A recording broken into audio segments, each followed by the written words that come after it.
Hi everyone, my name is Michael Yang, and I'm a student of organizational behavior. And here's my book review. Have you ever wondered why you chose a certain product at the supermarket? Was it really your free choice, or was it just because someone placed it exactly at your eyes level? That sounds like a conspiracy, but it is actually the core idea of the book. This book is named Nudge by Richard and Case. They call this choice architecture, the idea that how choices are presented to us to shape our decision. Economic experts used to believe that humans are perfectly rational. Nudge proved we are wrong. We have basic and we are deeply influenced by our environment. A nudge is a small, low-cost change in that environment. For example, changing a retirement plans from opt-in to opt-out. It guides people toward better choice without forcing them. The author called this libertarian paranoidism. Why does this matter for us as a organizational behavior student? Because managed choice architect just think about our future career. Every day we have to design the environment where employees make decisions. Nudge gives us a toolkit to influence behavior enthusiastically without just relying on strict rules or relying on the money.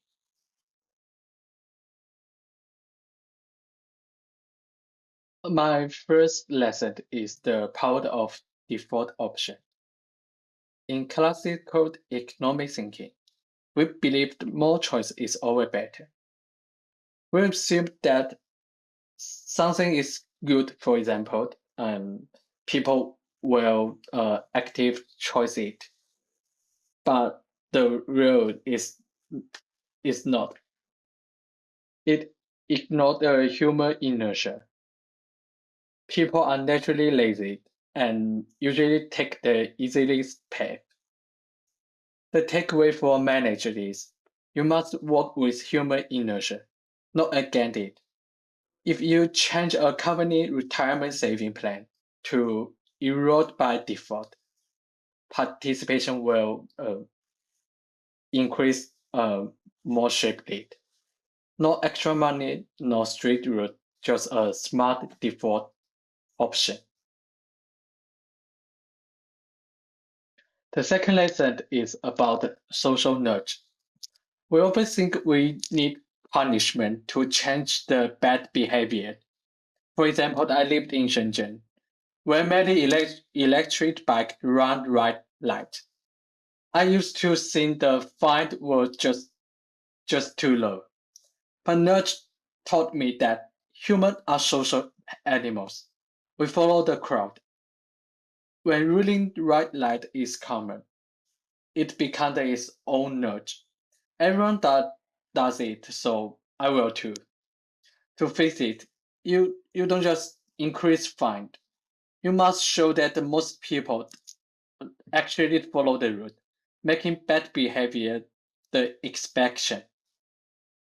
In management, if you want to fix a bad behavior, like lateness, funny people rarely work. Instead, making good behavior visible. Celebrate the team management who are on time. Use positive peer pressure to redefine what is normal.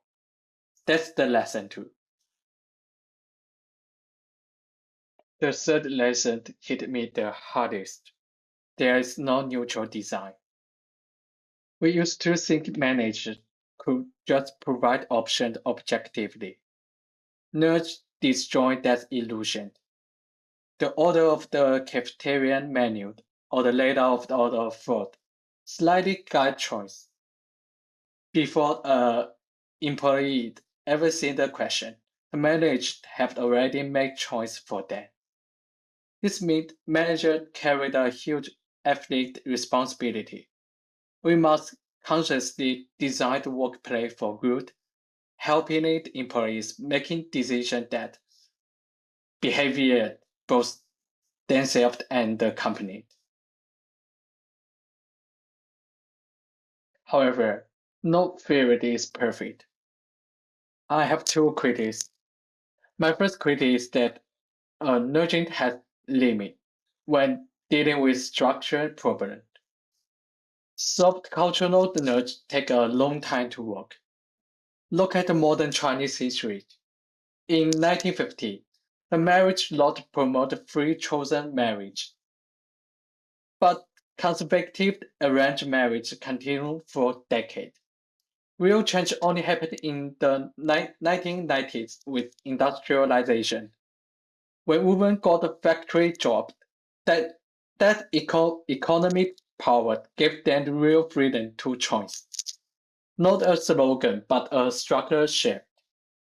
In management, if a company has a toxic culture, soft not fix it. You must change the hard structure first, like fixing the KPIs and the bonus system. Once this structure is fair, nudge can act out like a catalyst. But remember, nudge are accelerant, not a boson. My second critique is about ethics. Nudge assumes the choice architect has good intention. It gives a manager a terrifying privilege, the power to define what is good for others. But the corporate world, who defines good? If a company nudges employees to give out pay leave for tiny stock option and call it hustle culture, is that really good for the employee's benefit? That is not guiding. That is manipulating. As future management, we must avoid the God complex. The ultimate test of the good manager is not just designing clever nudge, but having the model discipline not to exploit their employees. Based on these critiques, I propose three simple principles for applying nudge.